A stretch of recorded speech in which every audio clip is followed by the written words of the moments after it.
करना है। तो आइए लाइफ साइकिल कॉस्टिंग पढ़ते हैं, कुछ नया सीखने की कोशिश करते हैं। आ जाइए आ जाइए आ जाइए। Life cycle costing, product life cycle, ध्यान देना सर। अभी आपके घर पे आपके पापा या दादाजी को पूछ के आना, अभी पॉज करके अभी पूछ के आओ कि उन्होंने अपनी लाइफ की पहली कार कौन सी ली थी, पहली गाड़ी उनकी कौन सी थी। और 99.99% उनका जवाब आएगा कि सर हमारी फर्स्ट कार थी ये वाली Maruti 800। Maruti 800 was the most successful model in the history of automobile industry। सबसे ज्यादा बिकने वाली और सबसे लंबी चलने वाली कार थी मारुति 800 सर। मारुति 800 कब लॉन्च हुई थी? 1983 में। मारुति उद्योग लिमिटेड जो अपनी गवर्नमेंट ऑफ इंडिया अंडरटेकिंग थी, एंड सुजुकी जापान, इन लोगों ने जॉइंट वेंचर किया और 1983 में वर्ल्ड्स चीपेस्ट कार मारुति 800 को लॉन्च कर दिया। और सर आप चौंक जाओगे ये बात सुन के कि उसकी फर्स्ट कार का डिस्पैच 1986 में हुआ था। 3 साल का वेटिंग लगा था सर एक गाड़ी को डिस्पैच करने के लिए। और इसका जो फर्स्ट मॉडल का ओनर था उसको प्राइम मिनिस्टर के हाथों गाड़ी की चाबी मिली थी। It was a very significant movement for India. हमने ऑटोमोबाइल मैन्युफैक्चरिंग 1986 में स्टार्ट किया। फिर 1986 के बाद हमने सारे बैकलॉग्स क्लियर करना स्टार्ट किए और मारुति 800 में नए नए फीचर्स आना स्टार्ट हुए, लार्ज स्केल प्रोडक्शन स्टार्ट हो गया उसका, और नए नए फीचर्स आना स्टार्ट हुए, नए नए मॉडल्स आना स्टार्ट हुए सर, नए फीचर्स डाले। और सर इन लोगों ने पागलों जैसे सर्विस सेंटर खोलना चालू कर दिया। हर 50 किलोमीटर में मारुति सुजुकी मारुति 800 का एक सर्विस सेंटर आपको मिल जाता था उस जमाने में, हर 50 किलोमीटर में। तो कभी भी जो गाड़ी का मालिक है वो कहीं दिक्कत में फंसे तो नेक्स्ट 50 किलोमीटर 30 किलोमीटर में उसको एक सर्विस स्टेशन तो मिल ही जाएगा। इतना स्ट्रॉन्ग नेटवर्क क्रिएट किया था मारुति 800 के लिए, because it was a very significant car. फिर धीरे धीरे क्या किया, 2003-4 की बात है कि मार्केट में टाटा के या i10 वगैरह छोटे छोटे मॉडल्स आना स्टार्ट हुए। तो मारुति 800 को थोड़ा बहुत कंपटीशन फेस करना है, तो इन लोगों ने क्या किया, प्राइसेस को कम कर दिया, लोएस्ट प्राइस कर दिया। लॉन्च की तारीख से 2003 तक की लोएस्ट प्राइस थी उसमें उन लोगों ने कार को लॉन्च किया। उन लोगों ने एसबीआई से कोलैबोरेट करके लोन देना चालू किया, कार लोन्स। और कस्टमर का जो भी फीडबैक था अभी तक उसके हिसाब से कस्टमर सेंट्रिक व्यू से नए मॉडल स्टार्ट लॉन्च किए। यहाँ पे वो लोग अपने हिसाब से नए मॉडल्स ला रहे थे, यहाँ पे उन लोगों ने कस्टमर सेंट्रिक फोकस किया। ठीक है। फिर 2002 से 14 मतलब जो लास्ट फेज था, मारुति 800 का जो सेल्स था वो बहुत कम हो गया। ठीक है, क्योंकि कॉम्पिटिटर्स आ गए और बायर्स भी उन मॉडल्स में शिफ्ट होने लगे। और 2014 में मारुति 800 का लास्ट मॉडल लॉन्च हुआ, लास्ट मॉडल। उसके बाद मारुति 800 का प्रोडक्शन बंद हो गया। तो 1983 से लेके 2014 तक मारुति 800 का बोलबाला रहा सर ऑटोमोबाइल इंडस्ट्री में। Highest number of model sold and longest life cycle. अब आप एक बात सोचो, ये एक फेज था डेवलपमेंट एंड लॉन्च, ये एक फेज था ग्रोथ, ये एक मैच्योरिटी और ये एक डिक्लाइन, 4 फेज थे। हम जब conventional cost management technique use करते थे तो 1983 से लेके 2014 में हर साल हम लोग प्रोडक्शन प्लान करते हैं, हर साल हम कॉस्ट कम करने की ट्राई करते हैं, हर साल हम लोग प्रोडक्ट में चेंजेस करते हैं। Every year this exercise is carried out. लेकिन सर क्या आपको लगता है कि ये सारे फेजेस में स्ट्रैटेजी सेम रही होगी? बिल्कुल नहीं। डेवलपमेंट एंड लॉन्च में उन लोगों ने हेवी मार्केटिंग किया होगा, ग्रोथ में उन्होंने मार्केटिंग भी किया और हेवी प्रोडक्शन भी किया। मेच्योरिटी में उन लोगों ने चेंजेस किए, प्राइसेस कम किए, मॉडल्स में चेंजेस किए, और डिक्लाइन में मार्केटिंग तो बंद ही कर दिया और प्रोडक्शन भी बंद कर दिया। So when we look at the conventional cost management period 1 साल का, it does not give a big picture कि आज जो प्रोडक्ट है उसकी लाइफ साइकिल में वो क्या एक्सपीरियंस कर रहा है। सपोज ये मेच्योरिटी स्टेज है, उसमें ये प्रोडक्ट एक्सट्रीम कंपटीशन फेस कर रहा है, कस्टमर्स की डिमांड्स बढ़ रही है, ये एक साल का जो हिसाब करते हैं वो चीज फैक्टर आउट नहीं कर रही थी, एंड इसलिए कंसेप्ट आया सर प्रोडक्ट लाइफ साइकिल, कि आप लोग एक बिग पिक्चर पे फोकस करो, ना कि एक एक साल में हर साल आप स्ट्रैटेजी बनाओ। तो ये जो हमने डिस्कशन किया पूरा, इसका एक ऐसा ग्राफ बन सकता है, जो इंट्रोडक्शन था 3 साल, उसमें प्रोडक्ट का सेल कम था और मार्केटिंग एक्सपेंस ज्यादा था, ठीक है। फिर ग्रोथ में सेल्स और बढ़ा, मेच्योरिटी में एक टाइम पे सेल्स पीक हो गया इस पीरियड में 97 से 2002 में, और फिर डिक्लाइन आ गया। This is a generic product life cycle for this product, और हर प्रोडक्ट की यही प्रोडक्ट लाइफ साइकिल होती है। अब ये इतने साल का है, 1983 से लेके 2014 तक का है। आप पार्ले जी बिस्किट देख लो, इतने सालों से चल रहा है, उसका भी ऐसा सेम प्रोडक्ट लाइफ साइकिल होगा, लेकिन नंबर ऑफ ईयर्स बहुत ज्यादा। तो why we are studying this product life cycle, because when we are calculating cost or we are making decisions considering 1 year as a period, we are not looking at the life cycle the product is facing, किस life cycle में वो अभी product है और क्या challenges face कर रहा है और क्या स्ट्रैटेजीज जरूरी है, ये हम फोकस नहीं कर पाते। एंड इसलिए एक बिग पिक्चर आया एक प्रोडक्ट के लिए कि आप उस लाइफ साइकिल के हिसाब से स्ट्रैटेजी बनाओ। आप ही सोचो, जैसे इंसान की भी एक लाइफ साइकिल होती है, बच्चा होता है छोटा सा तो उसको कम डोज वाली दवा देते हैं, लेकिन अगर कोई एजेड पर्सन उसको ज्यादा डोज वाली दवा देता है, उस पर ज्यादा एक्सटेंसिव ट्रीटमेंट देते हैं। वैसे ही अगर मेच्योरिटी में मुझे ज्यादा एफर्ट्स करने पड़े तो मैं करूंगा, डिक्लाइन में छोड़ दूंगा, ग्रोथ में मैं एफर्ट्स करूंगा, डेवलपमेंट एंड लॉन्च में मैं ट्राई करूंगा कि जो प्रोडक्ट है उसका इतना सॉलिड बेस बन जाए कि ग्रोथ और मेच्योरिटी फटाफट आने लगे। सो प्रोडक्ट लाइफ साइकिल का जो पर्पस है वो ये है कि एक बिग पिक्चर पे हम फोकस करें, और एक एक साल का जो हिसाब है उससे हटके हम ये डिसाइड करें कि किस लाइफ साइकिल में क्या स्ट्रैटेजीज, क्या चैलेंजेस हो सकते हैं और उसका रेवेन्यू हम कैसे मैक्सिमाइज कर सकते हैं। तो this was the core concept of what product life cycle. आइए देखते हैं क्या लिखा है। Traditionally, cost management techniques that were applied annually ignored the product's life cycle and essential changes to the strategy. देखो ये important है, changes to the strategy based on the life cycle status of the product. Life cycle costing tracks the cost and revenue over the entire lifetime of the product, over the entire product life cycle. For example, development growth model, growth phase में कम revenue होगा, फिर sorry जो मेरा launch phase है उसमें कम revenue होगा, growth में revenue बढ़ेगा, मैच्योरिटी में पीक पे होगा और डिक्लाइन में कम होगा। तो एक रेवेन्यू का प्रोजेक्शन बनता है, उसके साथ कॉस्ट का प्रोजेक्शन बनता है, एंटायर लाइफ टाइम, ये वर्ड इंपॉर्टेंट है, entire life time of the product. तो इसके लिए पहले तो प्रोडक्ट का लाइफ टाइम भी एस्टिमेट करना जरूरी है, फिर हम कॉस्ट और रेवेन्यू को एस्टिमेट कर पाएंगे। Life cycle costing aims to maximize the profit that a product will be able to generate over its entire lifetime using strategies that are essential at each stage of the life cycle. Costs are not evenly spread throughout the life of the product. जैसे हमने देखा मारुति 800 का example, कि maturity में marketing expense कम होगा compare to growth stage. तो product life cycle क्या होता है जो हमने अभी डिस्कस किया वो चार्ट, ठीक है। Each product has a life cycle which में vary from a few days और मंथ्स टू सेवरल ईयर्स। जैसे मारुति 800 सेवरल ईयर्स तक चला था। आईफोन देख लो आप, 2 4 5 महीना 10 महीना उसका चार्म रहता है, फिर नया मॉडल आ जाता है। अभी आईफोन 15 लॉन्च हुआ है महंगा वाला। The PLC is a pattern of type of cost, amount of expenditure, quantum and value of sales and amount of profit in various stages। देखो ऐसा होता है। और मारुति का हमने जो एग्जांपल लिया था वो यहाँ से स्टार्ट किया था इंट्रोडक्शन से।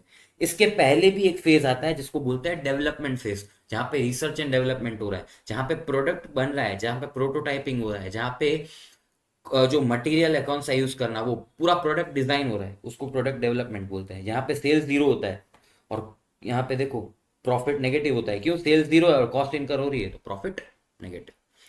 तो ये डायग्राम एक बार अच्छे से देखते हैं, ठीक है। This is my profits and sales, this is my time. Development phase में obviously I incur loss because sales नहीं है और कॉस्ट है। यहाँ से देखो सेल्स स्टार्ट होगा धीरे धीरे धीरे, और यहाँ पे देखो मैं अभी भी लॉस कर रहा हूँ। ये जो लाइन है this is my profit line और this is my sales line, ठीक है। यहाँ पे मैं देखो लॉस इनकर करे जा रहा हूँ करे जा रहा हूँ। यहाँ पे कहीं मेरा प्रॉफिट स्टार्ट हो रहा है, देखो ग्रोथ स्टेज से थोड़ा पहले, ग्रोथ स्टेज में।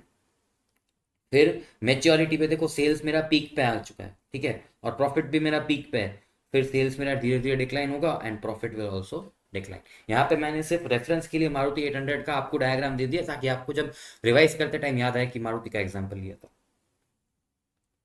लाइफ साइकिल कॉस्ट क्या होता है? Total cost of a product over entire life cycle, पूरी लाइफ साइकिल में इस प्रोडक्ट का कितना कॉस्ट आएगा upon number of units of A. यहाँ पे आप अगर थोड़ा फाइनेंस का दिमाग चलाओगे तो थोड़ा प्रेजेंट वैल्यू वगैरह करना आ सकता है, लेकिन आपके क्वेश्चन में ऐसा कुछ दिया नहीं है डिस्काउंटिंग फैक्टर, तो हम उस चीज को दिमाग में नहीं लाएंगे कि सर 5 साल बाद जो कॉस्ट इनकर होने वाली है उसको पीवी पे लेके आओ आज के तारीख में। अगर आपको डिस्काउंटिंग फैक्टर एग्जाम में दे दे एंड ऐसा बोला जाए कि आपको प्रेजेंट वैल्यू पे इवेल्युएट करना है तो करना, बाकी अगर आपको सिर्फ नॉर्मल डेटा दिया है तो प्रोडक्ट की जो लाइफ साइकिल कॉस्ट है उसको पीवी करने की जरूरत नहीं है। ये तो आपके दिमाग में शायद आ सकता है कि भाई हमने प्रेजेंट वैल्यू क्यों नहीं किया, तो मैंने आपको ये पॉइंट बता दिया, ठीक है। अब ये हर एक stage, development, introduction, growth, maturity, decline, इसमें किस किस टाइप की कॉस्ट इनकर हो सकती है उसका एक डिस्कशन है, ध्यान देना। डेवलपमेंट फेज में आपकी जो सिग्निफिकेंट कॉस्ट होगी वो क्या होगी? Research and development, obviously. आप प्रोडक्ट बना रहे हो, आप प्रोडक्ट के लिए रिसर्च कर रहे हो, आप बहुत सारे मटेरियल्स को इवेल्युएट कर रहे हो, आप सैलरी दे रहे हो जो जो लोग रिसर्च कर रहे हैं, तो रिसर्च एंड डेवलपमेंट कॉस्ट होगा। डिजाइन कॉस्ट होगा। Building the production facility, suppose मेरा प्रोटोटाइप बन गया लेकिन अभी पूरी फैक्ट्री सेटअप करनी पड़ेगी, तो मशीन्स को बिल्ड करना, फैक्ट्री बनाना, ठीक है, ये सब का कॉस्ट है, cost of building the production facility will be incurred, this cost can be termed as setup cost. तो प्रोडक्ट डेवलपमेंट फेज में कौन सी कॉस्ट सिग्निफिकेंट होगी सर? Setup cost. कौन सी cost? Setup cost. Research and development cost, design cost, cost of building the production facility. इस phase में, introduction phase में कौन कौन सी कॉस्ट होगी? Production cost will be very high as the volume of production is low. See यहाँ पे sales तो स्टार्ट हुआ है तो ऑब्वियसली मेरा लेवल ऑफ प्रोडक्शन बहुत लो होगा। अब जितना लेवल ऑफ प्रोडक्शन लो होगा उतनी पर यूनिट कॉस्ट हायर आएगी। क्यों? इकोनॉमीज ऑफ स्केल हम एक्सपीरियंस नहीं कर रहे, वापस से इकोनॉमीज ऑफ स्केल हमें नहीं मिल पा रहा है। क्यों? प्रोडक्शन लेवल लो है, ठीक है।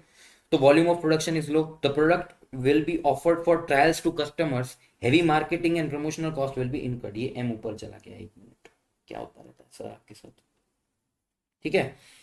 तो हमारा जो लेवल ऑफ प्रोडक्शन होगा वो लो होगा और हम कस्टमर को फुकट में प्रोडक्ट देंगे कि आप वापरो जाओ, कुछ हो तो बताना, तो वो मेरा मार्केटिंग एंड प्रमोशन कॉस्ट हो गया। तो मेरा ऑब्वियसली प्रॉफिट कम आएगा और लेवल ऑफ प्रोडक्शन लो होगा तो मेरा जो पीएनएल है उसमें लॉस लॉस ही आएगा।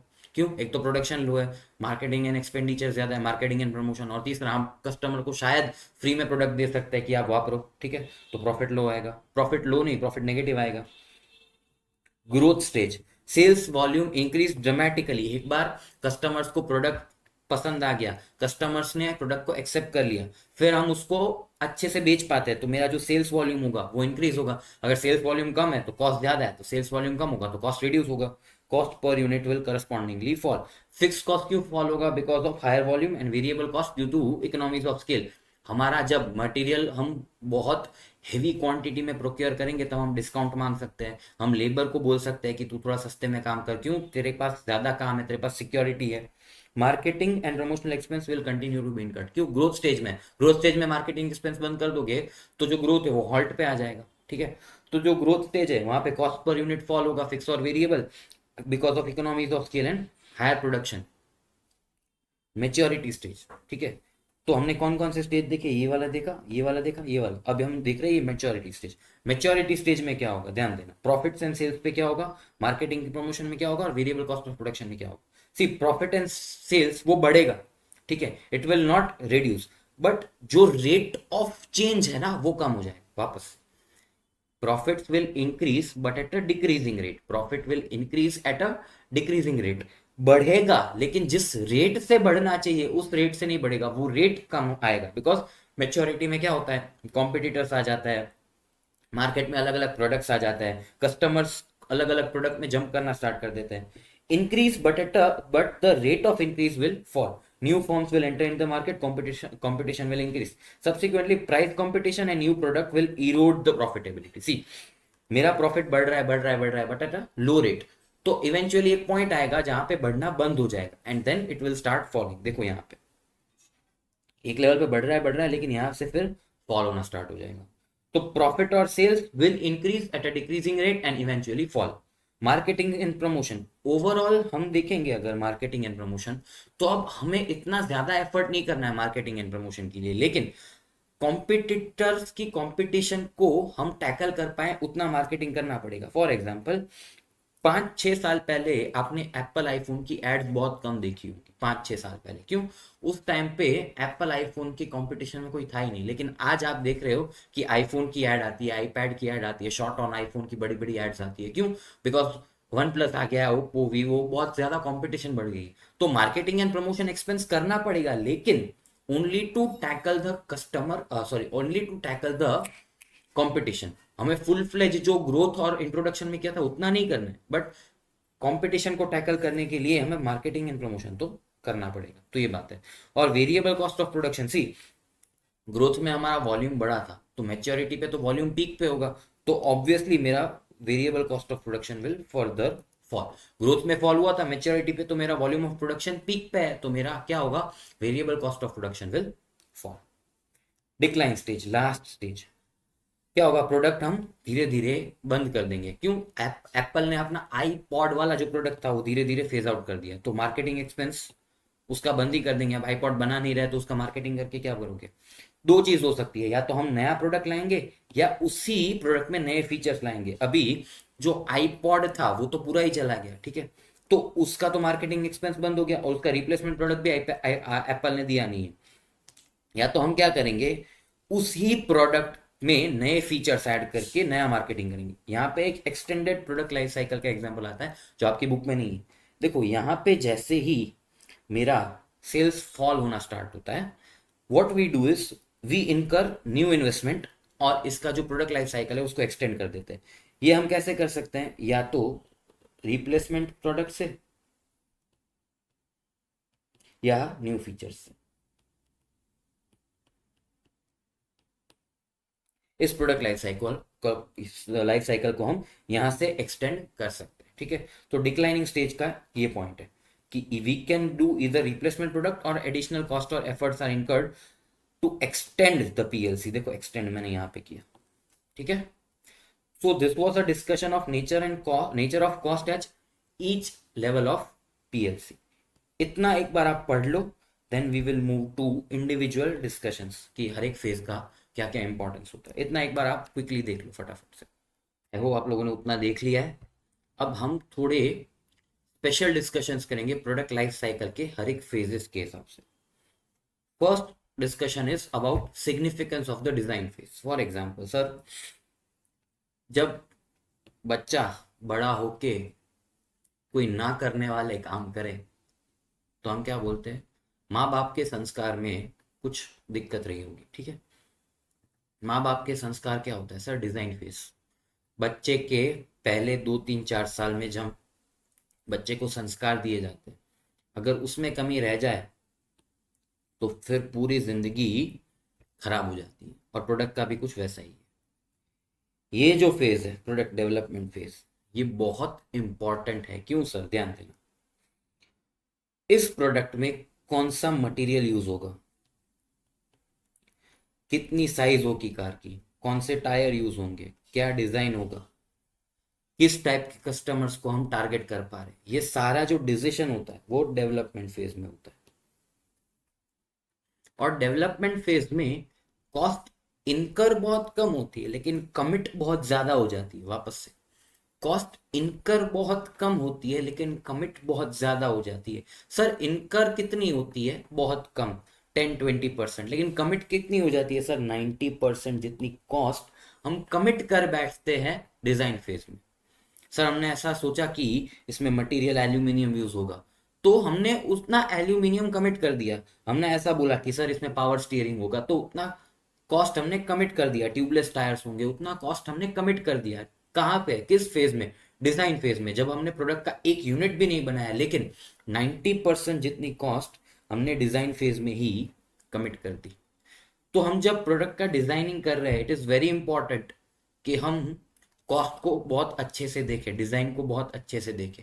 और जो डिजाइन की टीम होती है उसको फाइनेंस के साथ, उसको प्रोडक्शन टीम के साथ सबसे कोऑर्डिनेट करके काम करना पड़ता है। नहीं तो प्रोडक्ट होगा जो डिजाइन फेज में जितनी कॉस्ट कमिट हो गई, फिर आगे जाके आपका प्रोडक्ट प्रॉफिटेबल नहीं रहेगा, ठीक है।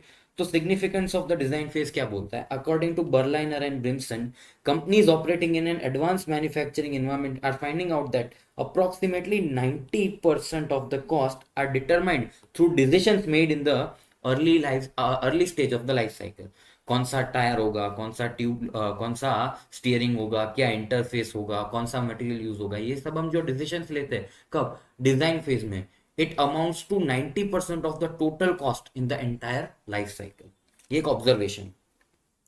These decisions include the design, prototype, programming, process design and equipment acquisition. कौन से मटेरियल से हम प्रोडक्शन करेंगे, कौन सा मशीन हम यूज करेंगे, वगैरह वगैरह. ये तो सब डिसीजंस कब लेते हैं हम? जब डिजाइन फेज में होते हैं. This created a need to ensure strong controls at the design phase. Sir, बच्चे में संस्कार बहुत अच्छे दो. As most of the cost are locked. मैं ऐसा नहीं बोल रहा हूँ इनकर्ड, मैं ऐसा बोला हूँ locked eight the design phase. Locked word important है. ये चार्ट देखो, कॉस्ट डिजाइन फेज में इनकर देखो बहुत कम. ये इतना मेरा डिजाइन फेज है, इतना मेरा डिजाइन फेज है, ठीक है. इनकर तो बहुत कम हो रही है, लेकिन कमिट देखो बहुत ज्यादा हो रही है. इससे क्या होगा? मुझे डिजाइन फेज पे बहुत ज्यादा फोकस करना पड़ेगा.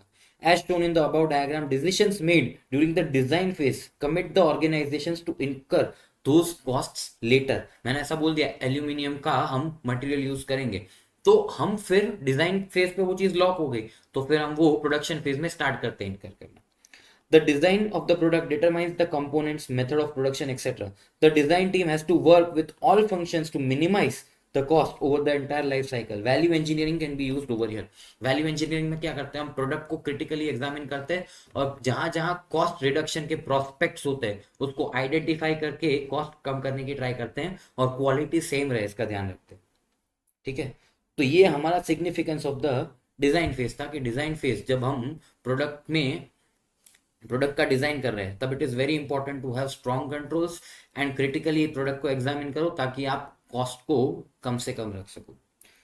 अब दूसरा डिस्कशन है significance of launching a product early in the market, जिसको फर्स्ट मूवर एडवांटेज बोलते हैं.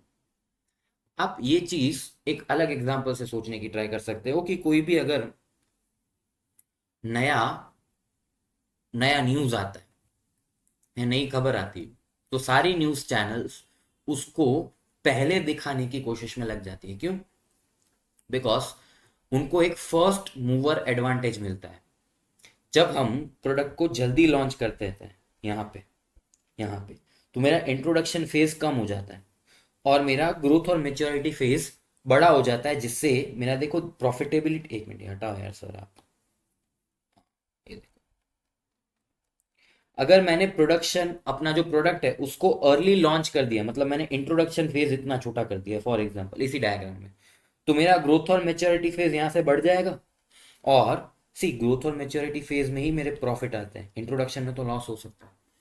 तो इंट्रोडक्शन फेज को जितना मैं कम कर दूंगा ना, जितना मैं फर्स्ट मूवर एडवांटेज लेने की कोशिश करूंगा ना, उतना मेरा ग्रोथ और मेच्योरिटी फेज बढ़ जाएगा एंड इवेंचुअली मेरा जो प्रॉफिट है वो जल्दी आना स्टार्ट हो जाएगा. एक लंबे समय तक मैं प्रॉफिट उस प्रोडक्ट से कमा पाऊंगा अगर मैंने प्रोडक्ट को जल्दी लॉन्च कर दिया. तो क्या लिखा है सर?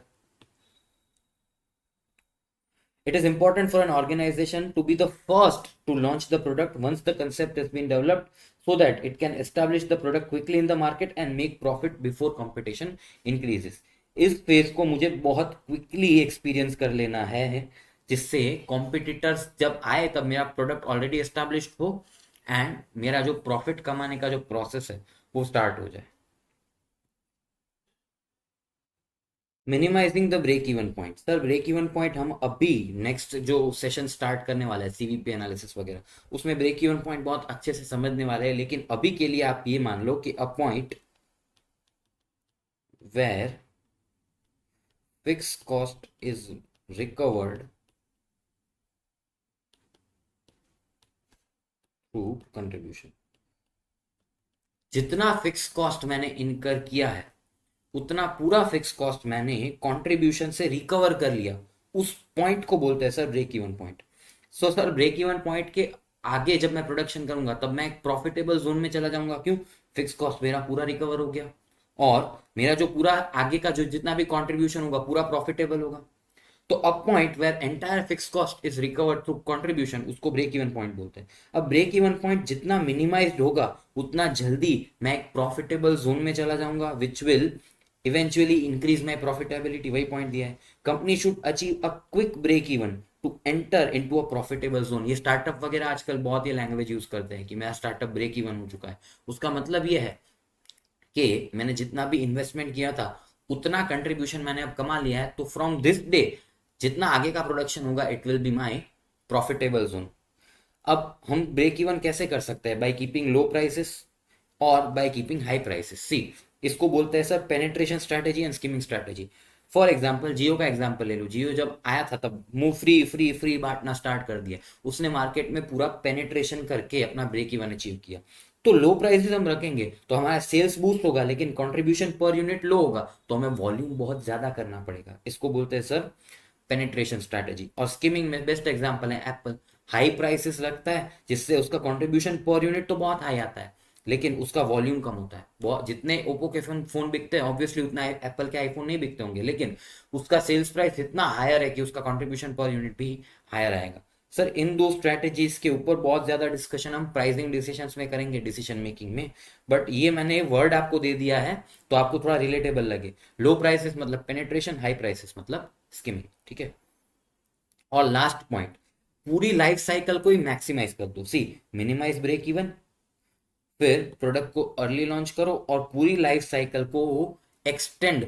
पूरा जो मेरा प्रोडक्ट का लाइफ साइकिल है उसको मैक्सिमम रखो ताकि जो मेरा प्रॉफिट है over the entire life cycle वो मैक्सिमम आए। Longer the life cycle of the product greater the profit it will generate. हमने मारुति का एग्जांपल देखा, 1983 से लेके 2014 तक उसने इतने सारे मॉडल सोल्ड किए और इतना ज्यादा प्रॉफिट अर्न किया, ठीक है। कैसे करेंगे? Get the product to the market as quickly as possible so that time over which it generates profit becomes longer. Maruti 1983 में लॉन्च होकर 2014 में खत्म हुई, बहुत अर्ली लॉन्च हो गई थी इंडियन मार्केट्स में, तो लंबे समय तक वो कार मार्केट में टिक पाई। या तो क्या करो sir, find other uses of the product. जैसे फॉर एग्जाम्पल आपने ये आईपैड, अगर सबसे पहले जब ये आईपैड लॉन्च हुआ था तब सिर्फ मूवीज वगैरह देखने के लिए इसे लॉन्च किया गया था, लेकिन अब ये टीचर्स के बहुत काम आता है, अब ये डिजाइनर्स के बहुत काम आता है, अब ये ग्राफिक डिजाइनर्स वगैरह बहुत यूज करते हैं, तो इसका जो ऑल्टरनेटिव यूज है वो बहुत बढ़ गया, जिससे इसका जो लाइफ साइकिल है वो एक्सटेंड हो गया। नए नए मॉडल सब आना लॉन्च हो गए थे। जब आईपैड सबसे पहले आया था it was solely for entertainment purpose, लेकिन अब ये डिजाइनर्स और वर्क फोर्स जो लोग काम करते हैं उनके काम बहुत आता है, जिससे इसका जो लाइफ साइकिल है वो मैक्सिमाइज हो गया और अब ये ज्यादा प्रॉफिट अर्न कर पाए, ठीक है। तो मैक्सिमाइज कैसे कर सकते हैं? या तो अर्ली उसको लॉन्च कर दो एंड उसके अदर यूजेस को आइडेंटिफाई करो और कस्टमर्स को बताओ कि इसके अदर यूजेस इतने सारे हो सकते हैं, ठीक है।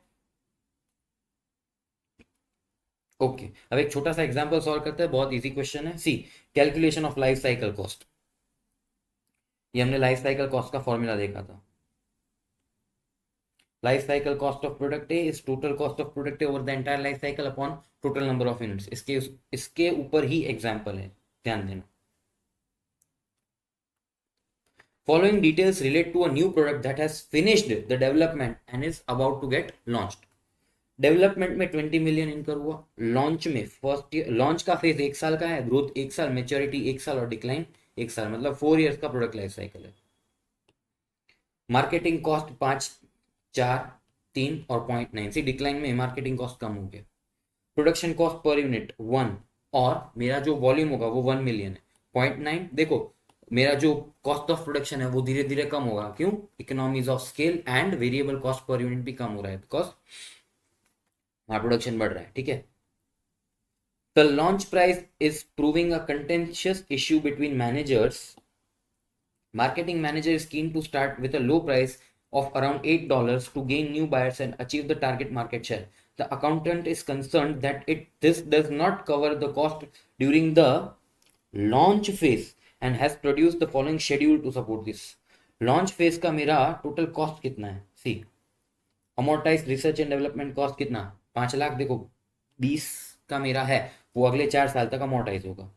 मार्केटिंग कॉस्ट 5 मिलियन और मेरा जो प्रोडक्शन है, प्रोडक्शन कॉस्ट कितना होगा? 1 मिलियन इंटू 1 पर यूनिट, तो 1 मिलियन। तो मेरा टोटल 11 मिलियन का लॉन्च फेज का कॉस्ट है और cost per unit $11। Prepare a revised cost per unit schedule looking at the whole life cycle and comment on the implication of this cost with regards to pricing of the product during the launch phase. क्या दो लोग का difference of opinion है? जो marketing वाला बोल रहा है वो बोल रहा है सर $8 रख दो, पेनेट्रेशन करो। और जो फाइनेंस वाला बोल रहा है वो बोलेगा यार $8 का जो तुम्हारा प्राइस है वो मेरे लॉन्च फेज की कॉस्ट को भी कवर नहीं कर पा रहा। तो हमें एक प्रोडक्ट लाइफ साइकिल का कॉस्ट निकाल के आइडेंटिफाई करना है कि दोनों की जो स्ट्रैटेजी, दोनों जो बोल रहे हैं उसमें कौन सी स्ट्रैटेजी हम अप्लाई कर सकते हैं। तो लाइफ साइकिल कॉस्ट का तो बहुत सिंपल है, सी 20 million is my R&D cost, उसका टोटल लगा दो, मार्केटिंग कॉस्ट का टोटल लगा दो, production per unit into volume, तो 1 इंटू 1 मिलियन, 0.9 इंटू 5, 0.8 इंटू 10 और 0.5 इंटू 4, 15.5। तो टोटल कॉस्ट क्या आया 48.4। और टोटल यूनिट्स कितने मैं बनाने वाला हूं 1 + 5 + 10 + 4 20 मिलियन। तो मेरा life cycle cost per unit कितना आया $2.42 और मेरा जो प्राइस है वो $8 है। तो अगर मैं मार्केटिंग मैनेजर के व्यू को देखूं तो उसका जो $8 का जो प्राइस है वो मेरे एंटायर लाइफ साइकिल कॉस्ट को तो कवर कर ही रहा है। तो मेरा प्रोडक्ट लॉस में तो कभी नहीं जाएगा। लेकिन मेरा जो अकाउंटेंट बोल रहा है वो बोल रहा है कॉस्ट इज 11 पर यूनिट, ठीक है, और मेरा जो सेल्स प्राइस है वो 8 पर यूनिट है। तो अकाउंटेंट जो बोल रहा है वो सही है, लेकिन मार्केटिंग मैनेजर का व्यू पूरी लाइफ साइकिल की कॉस्ट को कंसिडर करके किया गया है एंड पूरी लाइफ साइकिल में जो मेरा प्रोडक्ट है it amounts to be profitable. तो मार्केटिंग मैनेजर के व्यू के साथ जा सकता है। क्यों? लाइफ साइकिल को देखो। अकाउंटेंट जो है गधेड़ा, वो सिर्फ लॉन्च फेज को देख रहा है, लेकिन मार्केटिंग मैनेजर का व्यू पूरी लाइफ साइकिल को कॉस्ट करके कंसिडर किया गया है और $8 is a suitable price to penetrate in the market. तो ये क्वेश्चन था, ठीक है, एक बार देख लो फिर हम आगे बढ़ते हैं। ये एक समरी है, खुद पढ़ लेना। लाइफ साइकिल कैरेक्टरिस्टिक और क्या स्ट्रैटेजीज हो सकती है, सेल्फ रीडिंग है, आपकी बुक में है नहीं, मैंने दूसरे मटेरियल से निकाल के रखा है, ठीक है। अब हम आते हैं कस्टमर लाइफ साइकिल कॉस्टिंग में। जैसे एक प्रोडक्ट का लाइफ साइकिल होता है वैसे भी एक कस्टमर का भी लाइफ साइकिल होता है। फॉर एग्जाम्पल मेरा बिजनेस है, ठीक है, एंड उसमें मेरे पास 100 कस्टमर्स है। तो कुछ कस्टमर्स मेरे सालों से चल रहे हैं, कुछ मेरे नए कस्टमर्स हैं, कुछ अब मुझे छोड़ के जा रहे हैं, कुछ लोग मेरे प्रोडक्ट को ट्राई कर रहे हैं, ठीक है। तो जैसे एक प्रोडक्ट का लाइफ साइकिल होता है वैसे एक कस्टमर का भी लाइफ साइकिल हो सकता है। तो कस्टमर पे भी हमें वैसे ही फोकस करना है जैसे हम प्रोडक्ट पे फोकस करते हैं, ठीक है। सिमिलर कंसेप्ट है और वन रीड concept है, ठीक है। The concept of product life cycle can also be applied to a particular customer. Longer the customer stays with the firm, higher the profit it will earn from the customer. For example, customer ने initially मेरे थोड़े बहुत products ही खरीदे थे, क्यों? वो मेरे products try कर रहा था, लेकिन अब मेरे प्रोडक्ट्स उसके लिए एस्टैब्लिश हो चुके हैं, तो मेच्योरिटी स्टेज में है वो मेरा कस्टमर, तो मैक्सिमम बाय वो चीजें मेरे से ही करेगा और hence I will be profitable from that particular customer. It is therefore important to retain a customer, assess its profitability over number of years. The customer is expected to engage with the organization. Customer can be retained through discount, offer, benefit, services, etc.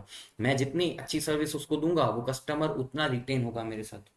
Companies who supply to a very small number of customers can assess the profitability of each customer individually. For example, Rolls Royce company है, वो बहुत कम लोगों को अपनी गाड़ी बेचती है, तो वो इंडिविजुअली असेस कर सकता है। लेकिन टाटा है, उसके तो बहुत सारे कस्टमर है, तो टाटा क्या करेगा, अपने कस्टमर्स का एक ग्रुप बना देगा कि जो लोग बजट फ्रेंडली कार्स यूज करते हैं, जो लोग सेडान्स यूज करते हैं, जो लोग एसयूवीज प्रेफर करते हैं, तो उस ग्रुप में फिर वो स्ट्रैटेजीज बना सकता है। However, entities like banks, telecom companies, insurance companies who have a very large customer base can group the customer into various segment and assess the profitability of those segment। बहुत simple था, ठीक है। Life cycle costing in service sector, जैसे life cycle costing को product के लिए, manufacturing के लिए हम अप्लाई कर सकते हैं, वैसे ही लाइफ साइकिल कॉस्टिंग को सर्विस के लिए भी हम अप्लाई कर सकते हैं, ठीक है। Custom companies providing services that have a defined life cycle can apply life cycle costing in that services. अब मेरी सर्विस है टीचिंग की, ठीक है, इसका एक डिफाइंड लाइफ साइकिल है। जैसे लीजिंग कंपनीज है, उसका एक डिफाइंड लाइफ साइकिल है। लेकिन बहुत सारी कंपनीज ऐसी होती है जो कस्टमाइज सर्विसेज प्रोवाइड करती है, तो कभी भी कस्टमर आ सकता है, कुछ भी आपसे मांग सकता है, तो उस इंडस्ट्रीज, उस एंटिटीज में लाइफ साइकिल कॉस्टिंग अप्लाई करना थोड़ा टफ हो जाता है। लेकिन जो सर्विसेज डिफाइंड है उसके लिए लाइफ साइकिल कॉस्टिंग अप्लाई करना थोड़ा इजी हो जाता है. All the estimated cost during the life time of the service contract can be added up and compared with revenue generated and obligations to be fulfilled at each stage. ठीक है, बहुत simple concept है, इस पे कोई example नहीं. Example number 2, बहुत simple question है, ये भी देख लेते हैं फटाफट से. शू शू कंपनी, शू मैन्यु शू सर शू क्या कर रहे हो सर, रुक जाओ. shoe company, a shoe manufacturer has defined a new product called smart shoe for the children. वो अंदर वो चूचू वाले जूते आते हैं ना, वो वाले. the which is built in tracking device. अच्छा, बच्चा कहीं खो ना जाए. The shoes are expected to have a life cycle of 2 years, at which shoe company hopes to introduce a new type of smart shoe with even more advanced technology. Shoe company plans to use life cycle costing to work out the total production cost of the smart shoe and total estimated profit for a 2 year period. मतलब जो life cycle है product का वो 2 साल है. Company has spent 5.6 million in developing the smart shoe. तो मेरा जो डिजाइन फेज में 5.6 million इनकर हुआ है. The time spent on this development meant to the company missed out the opportunity of earning $8 lakh contribution from the sale of another product. मतलब ये बनाने के चक्कर में मेरा अपॉर्चुनिटी लॉस हो गया 8.8 मिलियन का, $8 लाख का. The company has applied for and been granted a 10-year patent for the technology, although it must be renewed each year for the cost of 2 lakh rupees, $2 lakh. The cost of the patent application were $5 lakh. तो मतलब 5 लाख से मैंने application किया और हर साल 2-2 लाख रुपए मुझे पे करने हैं for renewal, which included 20,000 for the salary cost of shoe company's lawyer, who is a permanent employee of the company, who was responsible for preparing the application.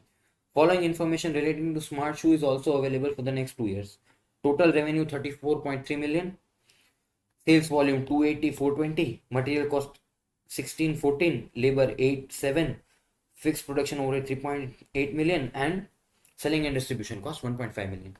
Calculate expected profit for 2 years. बच्चे जैसा question है, सी simple. Revenue ले लो यहां से, cost material का add up कर दो 280 into 16 और 420 इंटू 14 और उसको मिलियन में कन्वर्ट कर दो. देखो यहाँ पे simple, 280 into 16 and 420 into 14, 10.36 million. Labour का आ जाएगा 5.8 मिलियन. कैसे?